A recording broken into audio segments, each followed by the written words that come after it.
They built 19 luxury homes on my land, without asking, without paying, without even telling me, and then they flooded and the HOA tried to sue me for it. The whole mess started when I got a letter taped to my mailbox. Not mailed, not delivered properly. Taped. It was from the board of the Briar Glen Homeowners Association, real official looking with a gold seal and everything. I opened it and nearly choked on my coffee. Notice of damages caused to HOA-approved development due to your negligent drainage systems. I read it 3 times. I don't even have a drainage system. My name's Mason McAlley. I'm a cabinet maker, not a lawyer, but I know my land. My family's owned the 28 acres behind Briar Glen for over 60 years. It's wooded, untouched, and absolutely not for sale. So the next morning, I drove out to the back lot after getting the letter. And I couldn't believe what I saw. Concrete foundations, heavy machines, and houses. 19 of them. Fully built. Modern boxy nightmares with glass balconies, 3-car garages, and 0 permits posted anywhere. Standing in the middle of it all was her Barbara Hightower, HOA president and full-time menace.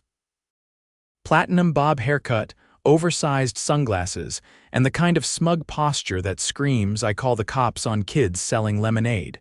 She spotted me and clicked over in her little heels like she owned the ground she walked on. "Oh, Mason," she said, like we were old friends. "I was wondering when you'd finally notice. Isn't it stunning? We've revitalized this entire section. Your land was just sitting there." "My land," I said, jaw clenched. "You built on my land." She did that fake laugh. No, see, the county records were confusing. "We cleared it all with the city planning office. You didn't have any use for it. And technically, the HOA voted to extend into undeveloped adjacent parcels. You can't vote to steal property. Well, technically, we didn't steal anything." She pulled out a laminated site plan like it proved something. "The board approved an emergency development expansion during the last meeting. You should have attended." "I'm not part of your HOA," she blinked. "Yet your land borders it. That makes you a concerned party. We posted notices." I stared at the homes, all identical, all empty, at least for now. Then I saw it mud pooling around the back foundations. A bog forming in the lowest corner of the land. I walked over, boots sinking slightly. The idiots had ripped up the trees, flattened the soil, and built with no proper grading. They'd blocked the natural runoff.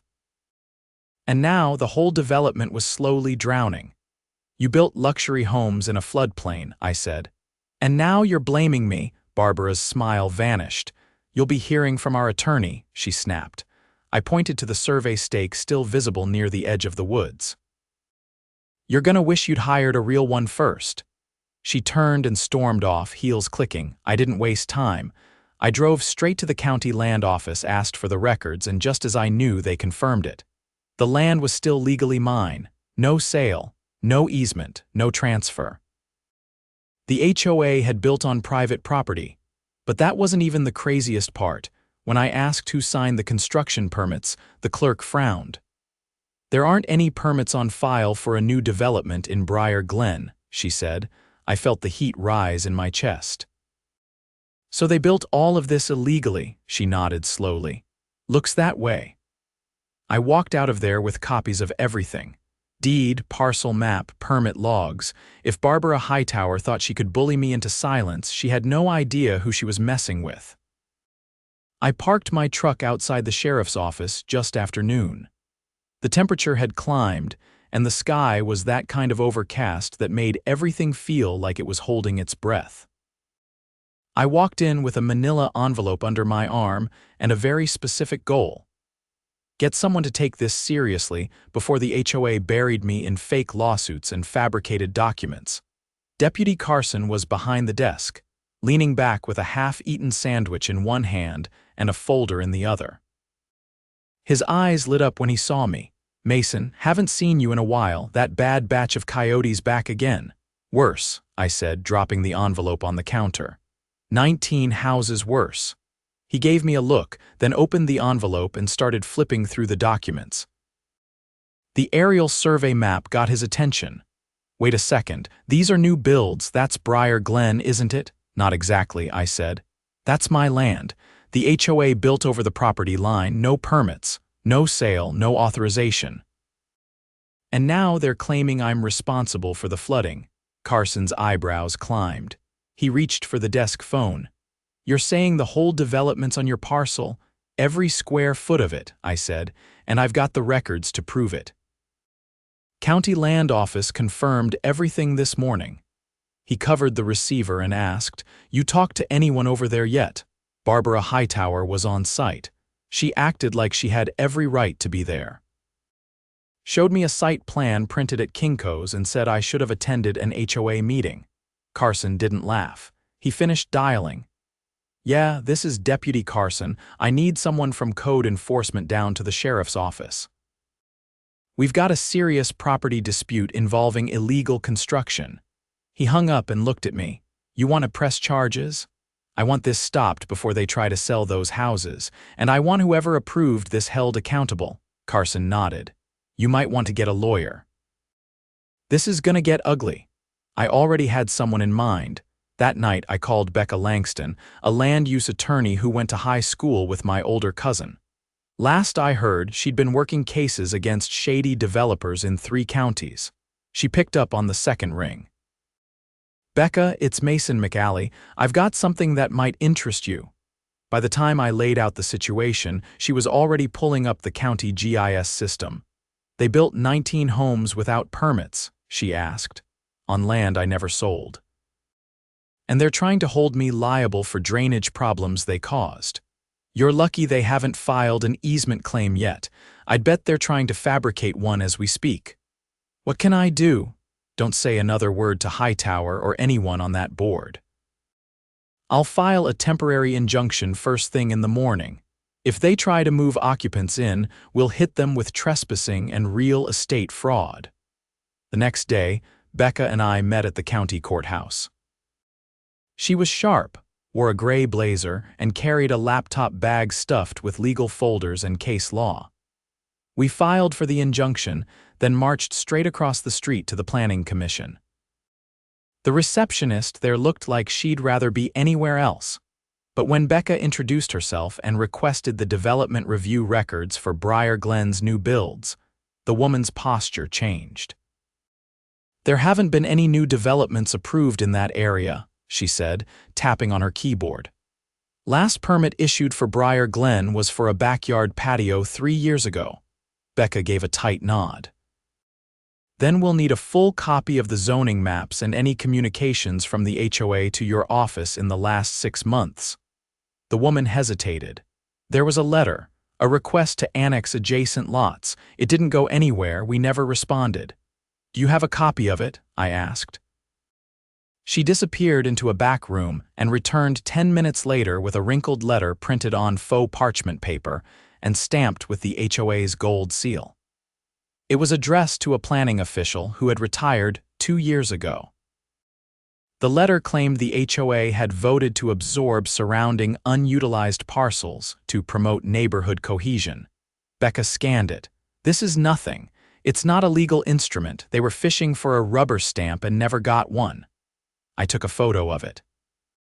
They acted like they had approval. They're banking on nobody calling their bluff, Becca said. But they've crossed the line from shady to criminal. If they sold even one of those homes, that's real estate fraud on a major scale. Outside, we barely made it to my truck before Becca's phone rang. Her eyes narrowed as she listened. What do you mean they're hosting an open house today? Her voice rose. No, do not let them unlock anything. We're on our way. I swung the truck around and headed straight for the backlot. When we arrived, there were balloons tied to the signposts and a folding table set up with sparkling water and brochures. A woman in a red dress was handing out flyers to a couple with a stroller. Barbara stood on the porch of one of the houses, chatting with a man in a suit like she was hosting a garden party. Becca stepped out of the truck before I'd even cut the engine. "Excuse me," she called. Barbara turned, her smile faltering when she saw Becca's briefcase. "You can't be here," Barbara said. "This is a private showing for prospective buyers." Becca held up a court order. You are violating a temporary injunction against occupancy, advertising, or sale of these properties. You are trespassing. Every potential buyer you've brought onto this land is trespassing. And if you don't vacate immediately, I will call the sheriff and file criminal complaints. Barbara's face went pale. This is HOA-approved development. You have no jurisdiction. You built on land you don't own, Becca said. You bypassed every legal process. There are no permits, no transfers, and no recorded variances. And now, you are actively defrauding the public by marketing stolen property. The couple with the stroller backed away quickly. The man in the suit started whispering furiously into his phone. I stepped forward. I want everyone off my land now. Barbara didn't argue this time. She turned and barked something at the woman in red. The balloons came down. The brochures disappeared. Cars started pulling out one by one. Becca turned to me. We need to get the DA involved. This is bigger than a civil suit. We drove straight to the district attorney's office. Becca laid out everything: illegal construction, fraudulent marketing, forged documentation, and the complete absence of permits. The assistant DA took one look at the site photos and asked us to wait while she called her supervisor. An hour later, we were in a conference room with 2 investigators and a senior prosecutor named Elias Morton. He had the kind of presence that made you sit up straighter when he walked in.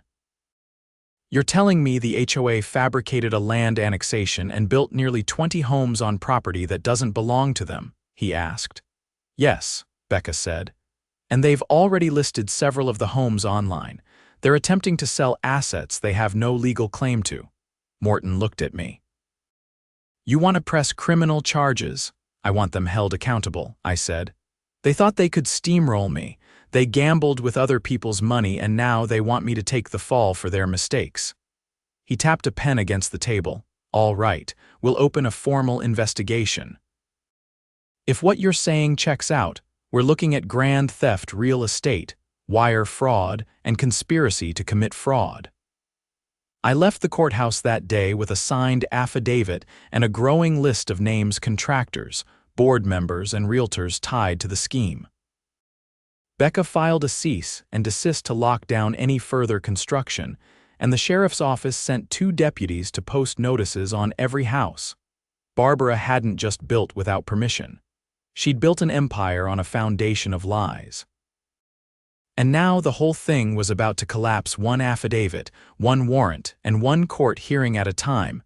The county issued a stop work order 2 days later, but it was already too late for one unlucky buyer. Becca called me just after sunrise. They sold one, she said. Closed on it last week under a shell company. Title was filed yesterday. And the buyer has no idea they just paid nearly $1 million for property someone else owns. I stood in my workshop, hands stiff from sanding cabinet faces all morning. Becca's words sank in like ice water. They're laundering the sales, I said. Trying to push them through before the investigation catches up. Exactly. I've already flagged the transaction with the title authority, but we need to talk to the buyer.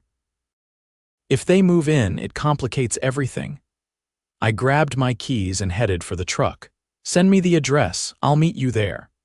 The house sat at the far end of the illegal cul-de-sac, with moving boxes stacked outside and a rental truck idling in the driveway. A woman in her 30s was directing the movers, clipboard in hand, while a toddler clung to her leg. Becca approached first, holding her bar card and court order without blinking. Ma'am, I need to speak with you immediately. I'm representing the legal owner of this property. The woman's brow furrowed. What are you talking about? We just bought this from Briar Glen Properties. Becca didn't soften it. That company has no legal ownership of this land. You were sold a home built on private property without the consent of the landowner. The woman's face drained of color. That can't be right. We signed with a notary. It was all official. I stepped forward. I'm Mason McAlley. This is my land. Nobody ever bought it, leased it, or transferred it. The entire subdivision was built illegally. The woman looked back at the house, then to her child, then to us. I don't understand. How could this happen? Becca lowered her voice. That's what the district attorney's office is working on. But for now, I need to advise you not to move into the home. If you do, you could be considered part of the trespass." The woman's hand trembled as she reached for her phone. "I'm calling my husband. This has to be a mistake." We didn't stop her. She had every right to be furious. But as she stepped away, Becca turned to me. "They're setting up straw buyers. You notice the name on the mailbox, Caldwell Group LLC. That's not a family name, that's a front." I nodded. "So they're trying to make it look like these are legitimate closings to raise capital, or worse. They might be trying to flip the homes to real investors before the DA can file indictments." We returned to the courthouse that afternoon and handed over the closing documents Becca had obtained through a records pull. The buyer, as suspected, was tied to a limited liability company created only weeks earlier, registered in Delaware. No real human name attached. Morton, the prosecutor, listened without interrupting. When Becca finished, he leaned forward, fingers steepled. "We just got confirmation from the state licensing board. The contractor listed for the project has been deceased for over a year. His name was used to pull fraudulent insurance and licensing paperwork." Becca's eyes narrowed. "They're forging contractor licenses now?" Morton nodded. "We're preparing arrest warrants, but we need one more piece to nail Hightower, directly proof she knowingly submitted false documents." I tapped the table. She showed me a site plan the first day I confronted her, said it had been approved by the city. "I saw some kind of seal on it. Think you can describe it?" Morton asked. "Better." "I took a photo," I said, pulling out my phone. I brought up the file, zoomed in on the corner. There, faint but visible, was the seal of the city planning department, except the date was off by 2 years, and the signature line was blank. Morton's expression didn't change, but his voice turned sharp. "Forgery of a municipal document, that's a felony." He stood up. "We're bringing her in." An unmarked sedan rolled into Briar Glen that evening while I watched from the edge of the woods. 2 plainclothes officers stepped out, flanked by a uniformed deputy. They didn't knock on Barbara's door. They waited until she came outside to retrieve her mail, then approached her calmly. She laughed at first. But when they showed her the warrant and asked her to place her hands behind her back, she froze. Neighbors poked their heads out from behind blinds. A few even stepped onto porches. The sight of their HOA president being handcuffed in her own driveway brought a silence to the entire cul-de-sac. She tried to protest, of course. "This is harassment. I am a community leader." "I have rights." "You also have the right to remain silent," the deputy said. "I suggest you use it." They led her to the cruiser and drove off without sirens. Becca met me back at the workshop later that night. She tossed a leather-bound binder onto my bench. "Found this in the documents the DA's office confiscated from the HOA clubhouse. It's the board's private meeting minutes. You're going to want to read page 13. I flipped it open and scanned until I reached the right page. The entry was dated 8 months prior. Motion introduced by President Hightower. Initiate expedited development plan on adjacent parcel. Assumed no current usage by owner. Recommend no notification to avoid delay. Contractor agreement drafted under legacy license. Motion passed unanimously. I looked up. They admitted it. "In writing," Becca nodded. "They knew exactly what they were doing, and they kept going anyway." There was silence between us for a moment, just the hum of the overhead lights and the chirp of crickets through the open windows. "I can't believe they thought they'd get away with this," I said. "They were counting on you not fighting back," she replied. "People like Hightower rely on intimidation, confusion, and paperwork trails so convoluted most folks give up." I closed the binder and set it aside. "Well, she's the one who's going to be tangled up in paperwork now." The next morning, the county issued a public statement declaring all 19 structures uninhabitable pending full structural review. Real estate agents yanked listings offline. Contractors began distancing themselves. Insurance companies refused to touch the properties. I got a call from Elias Morton later that week. "We've frozen the HOA's accounts," he said. Turns out they'd been diverting homeowner dues into a shadow fund to pay for the construction. What happens to the residents? I asked. They're victims too. We're working with the state attorney's office to protect them from fallout. But the board, they're finished. Barbara wasn't the only one wearing cuffs by the end of the week. 2 other board members were arrested for wire fraud and conspiracy. The developer, if you could even call him, that was caught trying to board a plane to Arizona under a different name. And me, I filed a civil suit for damages and land restoration. Becca estimated the claim could run into the low 7 figures once it was all tallied up. Not that I cared much for the money. I just wanted my land back. Trees, quiet, the sound of wind through pine instead of concrete mixers and fake smiles. I walked the backlot that evening, past silent homes wrapped in yellow tape and signs that read "No trespassing, court ordered." The mud had dried into cracked patches. One of the houses had already started sinking at the corner. No grading, no drainage, just rot wearing a modern facade. It wasn't over. There would be hearings, depositions, likely a drawn-out trial, but the balance had shifted. They weren't coming after me anymore. They were trying to escape the hole they'd dug themselves into, and all I'd done was stand my ground. Literally. Becca called again a few days later. "By the way," she said, "the county's offering to buy the land at full appraisal to turn it into a nature preserve. They want to make sure something like this never happens again." I looked out across the ridge. The sun was dipping low, golden light catching on the tops of the unwelcome roofs. "Tell them no," I said, "but I'll lease it to them. Long-term, on my terms." She paused. "You sure?" "Positive," I said. It's time this land got protected by someone who actually cares about what it is, not what they can squeeze out of it. Barbara Hightower and her board had gambled everything on arrogance and lies, and when the truth came knocking, it didn't just knock, it kicked the door down. And I was the one holding the key. Becca and I sat in the county courtroom's side gallery, watching the first pre-trial hearing unfold like a slow-motion train wreck.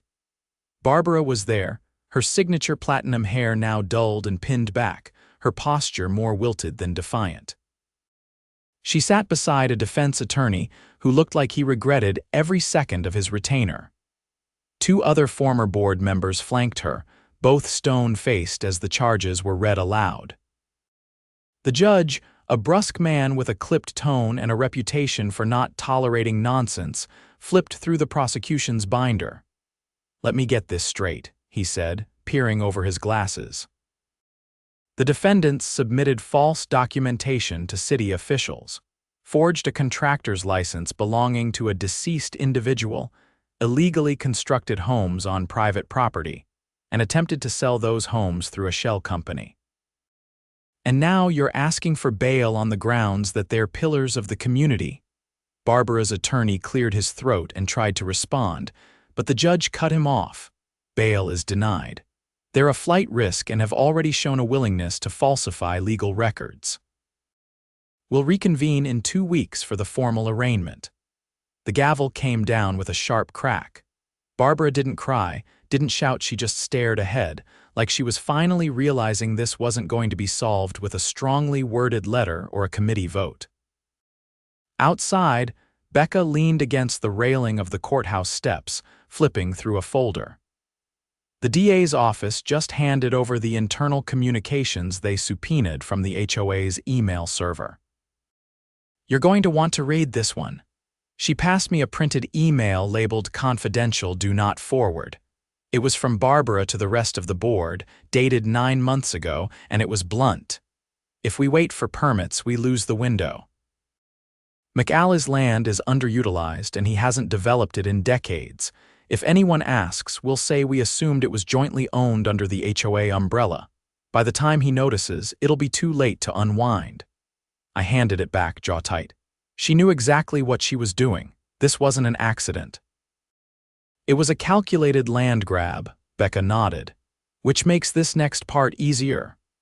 That afternoon, we met with the county civil court judge to finalize the restitution claim. I had no interest in demolishing the homes myself. I just wanted the land returned to its natural state, and for the people responsible to pay for what they'd done. The judge, after reviewing the full scope of the damages, issued a court order transferring liability for all costs to the HOA's legal entity and any affiliated shell companies. The order included environmental remediation, demolition of all 19 structures, and compensation for illegal use of private land. You'll receive the first installment once the asset seizure is complete, the judge said. The court has approved the auction of all non-essential HOA assets, including the clubhouse, equipment, and remaining bank accounts. Back on the property, the signs came down a week later. The sheriff's office oversaw the process, ensuring no one re-entered the structures. The demolition contracts were awarded to a reputable environmental firm, and by month's end, the bulldozers had started their work. I stood on the ridge overlooking the site as the first roof caved in beneath a mechanical claw. It wasn't satisfying in the explosive way movies make it seem more solemn, like burying something that never should have existed. Becca joined me, her boots crunching across the dried brush. The cleanup crew says they'll be done in 6 weeks. After that, the county will plant native vegetation to restore the floodplain. Good, I said. Let it breathe again. She watched the machines for a moment. They're also charging Barbara and the board with environmental violations. Turns out they rerouted a seasonal stream to pour a faux retention pond. That's a felony under state water codes. I glanced at her. How long are we talking, if convicted on everything? Minimum 10 years, and that's before restitution. The news spread fast. Local outlets picked up the story, calling it one of the largest HOA fraud cases in county history. Residents of Briar Glen started organizing their own recall elections, furious that their dues had funded an illegal development scheme. Several homeowners filed civil suits against the former board, and the HOA's corporate charter was officially dissolved by the state. I received a letter in the mail one morning, hand-addressed and postmarked locally. Inside was a short note from one of the residents, a man named Lewis, who had voted for Barbara's expansion plan without understanding what had really happened. He wrote that he was sorry, that he'd trusted the wrong people. And that now, for the first time, the neighborhood was forming a real community not through bylaws or power plays, but through shared accountability. I didn't write back. I didn't need to. Weeks passed. The debris piles were hauled away. The land began to soften again, no longer carved into artificial lots. Small chutes pushed through the soil where concrete had once been laid. Nature didn't forget. It just waited. One morning, I walked the perimeter of the property and found a city truck parked near the east line. A young man in a green vest stepped out, clipboard in hand. "You Mason?" he asked. "Yeah. We're here to stake out the conservation easement. County approved the long-term lease. Just need your signature to finalize it." I signed. No fanfare, no press, just ink on paper, sealing the land's protection for the next 50 years. The man tipped his cap. "We'll start planting next week. Native trees, wetland buffers, the whole deal. Should be a real sanctuary once it fills in." As he drove off, I looked across the clearing. No more glass balconies. No more fake site plans. Just open sky, the rustle of wind through grass, and the slow, steady return of what had always belonged here. Barbara and her board built homes on someone else's land and thought paper shields and fake votes would protect them. They gambled everything on arrogance. Now their empire was rubble, their reputations ruined, and the land they tried to steal stood proof that truth, when backed with patience, evidence, and a spine, could tear down even the most polished lies. I walked back toward the workshop, the same way my grandfather used to after checking the fence lines. The trees on the ridge swayed gently, as if nodding, "Let them try something like that again." This land had me now, and I wasn't going anywhere.